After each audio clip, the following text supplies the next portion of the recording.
ማትሪክን በከፍተኛ ውጤት ማለፍ የብዙዎቻችሁ ህልም እንደሆነ አውቃለሁ። ነገር ግን እንዴት ፈተናውን አልፋለሁ? ምን ማድረግ አለብኝ? የሚሉ ጥያቄዎች ወደ አእምሯችሁ ጓዳ ሲዘልቁ ጭንቀት ይፈጥርባችሁ ይሆናል። ፈተናው ሲቃረብም ብዙ ማሰብና መጨነቅ የተለመደ ነገር በመሆኑ ጭንቀትን ፊት ለፊት ተጋፈጡት። አብዝቶ በማሰብና በመጨነቅ የተሻለ ውጤት ማስመዝገብ ፈጽሞ አይቻልም። ጭንቀትን በአግባቡና በልኩ ካልተቆጣጠርነው የመውደቂያችን መንገድ ያፋጥናል።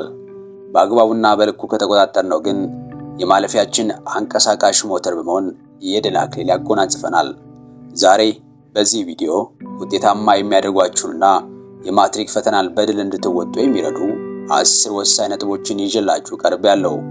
ከፍተኛ ውጤት በማስመዝገብ ፈተናውን በድል እንድትወጡና ሕይወታችሁ የሚቀየር እጅግ በጣም ወሳኝ ቪዲዮ በመሆኑ እስከ መጨረሻው አብራችሁ ከዘለቃችሁ ለዓመታት የለፋችሁበትን አዝመራ በብዙ መትረፍረፍ እንድታጭዱ ሚስጥሩን ታውቃላችሁ። የመጀመሪያውና ከምንም በላይ ቅድሚያ ሊሰጠው የሚገባው ነጥብ የምትፈተኑትን የፈተና ይዘት በሚገባ ማወቅ ነው። ብዙ ተማሪዎችም ፈተናው ሊደርስ ጥቂት ወራት ሲቀሩት መጽሐፉን ከመጀመሪያው ገጽ ጀምረው እስከ መጨረሻው ገጽ ዝም ብለው በማንበብ ለጭንቀት ራሳቸውን ያጋልጣሉ። የማትሪክ ፈተናን ጭንቀት በተሞላበት የአጠናን ዘዴ ብቻ በማጥናት የተሻለ ውጤት ለማስመዝገብ ፈጽሞ የማይቻል ጉዳይ ነው። ጭንቀታችሁ እንዲቀንስና የልፋታችሁን ፍሬ እንድትመገቡም የትምህርት ሚኒስቴር ለእያንዳንዱ የትምህርት አይነት በሚያወጣው የፈተና መመሪያ መሰረት ራስን ማዘጋጀት ቁልፉና ዋነኛው መንገድ ነው። ለመሆኑ የትምህርት ሚኒስቴር መመሪያ ወይም ብሉፕሪንት ጠቀሜታው ምን ይሆን? አብረን እንመለከተዋለን። ዋነኛው ጠቀሜታ ስለ መጽሐፉ ምዕራፎች ክብደት ወይም ዌይቴጅ መረጃን ያጋራል። ስለ መጽሐፉ ይዘቶች በቂ ግንዛቤ ማግኘታችሁ ለጥናታችሁ እጅግ በጣም ወሳኝ ነገር ነው።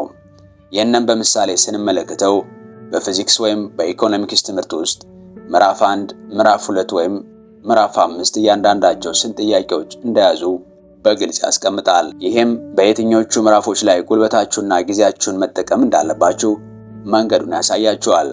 ሌላኛው ጠቀሜታ ደግሞ የጥያቄዎችን አይነት ማለትም የጥያቄዎችን የማስታወስ ወይም ኖውሌጅ፣ የማስላት ወይም ደግሞ አፕሊኬሽን እንዲሁም ደግሞ የማመዛዘን ወይም አናላይስ እንደሆነው ፍንጭ ይሰጣችኋል።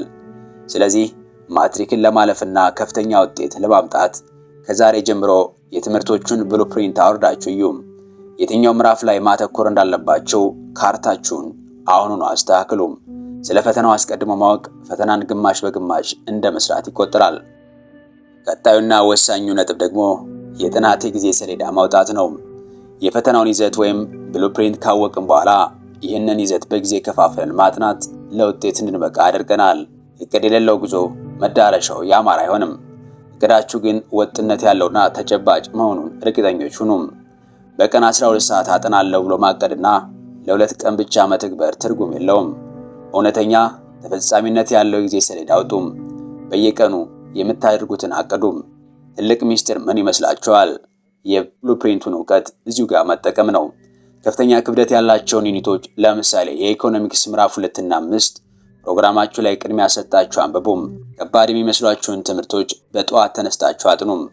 ሶስተኛውና በጣም ወሳኙ ነገር ደግሞ ባለፉ የማትሪክ ጥያቄዎች ራስን ማለማመድ ነው። ይህ ነጥብ የማለፊያ ቁልፍ ሊባል ይችላል። ያለፉ ዓመታትን የማትሪክ ጥያቄዎችን ደጋግሞ መስራት እጅግ በጣም ወሳኝ ነው። ጥያቄዎች እንዴት እንደሚቀመጡም የትኞቹ ሐሳቦች ተደጋግመው እንደሚመጡና በሰዓት ተጠብቆ እንዴት እንደሚሰራ እንድትለማመዱ ያደርጋችኋል። አንድ መጽሐፍ 3 ጊዜ ከማንበብ መጽሐፉን አንብቦ ለዓመታት የወጡ ጥያቄዎችን መስራት ውጤታማነቱን በብዙ እጥፍ ይጨምረዋል። አራተኛውና ወሳኙ ነጥብ ደግሞ ከመሸምደድ በጽንሰ ሐሳብ ወይም ኮንሴፕት ላይ ማተኮር ነው። ብዙ ተማሪዎች የሚሳሳቱት እዚህ ጋር ነው። ማትሪክ የቃላት ፍቺዎችን ሸምድዳችሁ የምትፈተኑበት ፈተና አይደለም። የትምህርቱን ጽንሰ ሐሳብ ወይም ኮንሴፕት በሚገባ መረዳታችሁን የሚፈትን ነው። ጥያቄዎች ተለዋውጠውና ተዛውረው ሲመጡ እንዳያናውጧችሁ እያንዳንዱን ትምህርት ለምንና እንዴት ብላችሁ ተረድታችሁ አንብቡም። አምስተኛው ነጥብ ደግሞ አጫጭር ማስታወሻዎችን መያዝ ነው። አንድም ምዕራፍ ካነበባችሁ በኋላ ዋና ዋና ነጥቦችን፣ ፎርሙላዎችንና ቁልፍ ቃላትን በራሳችሁ አገላለጽ ባጭሩ በደብተር ላይ አስፍሩም። ይህንን ማድረጋችሁም ፈተናው ከመድረሱ ጥቂት ቀናት በፊት ሁሉንም መጽሐፍ ከማገላበጥ ይልቅ በአጭር ጊዜ ውስጥ ክለሳ እንድታደርጉ ይረዳችኋል። ስድስተኛው ነጥብ ደግሞ በቡድን ማጥናት ነው። ብቻችሁን ስታነቡ ያልገባችሁ ነገር ሊኖር ይችላል። ከጓደኞቻችሁ ጋር በመሆን እርስ በርስ መጠያየቅና ያልገባችሁ መለዋወጥም ትልቅ እገዛ አለው። የቡድን ጥናቱ ወደ ወሬና ጫጫታ እንዳይቀየር ጥንቃቄ ማድረግን ያስፈልጋል። እናም ለውጤታማ የፈተና ጉዟችሁ ዓላማችሁን የሚያውቁ ጠንካራ ጓደኞችን መምረጥ ብልህነት ነው። ሰባተኛው ነጥብ ደግሞ የዲጂታል ሚዲያ አጠቃቀምን መገደብ ነው።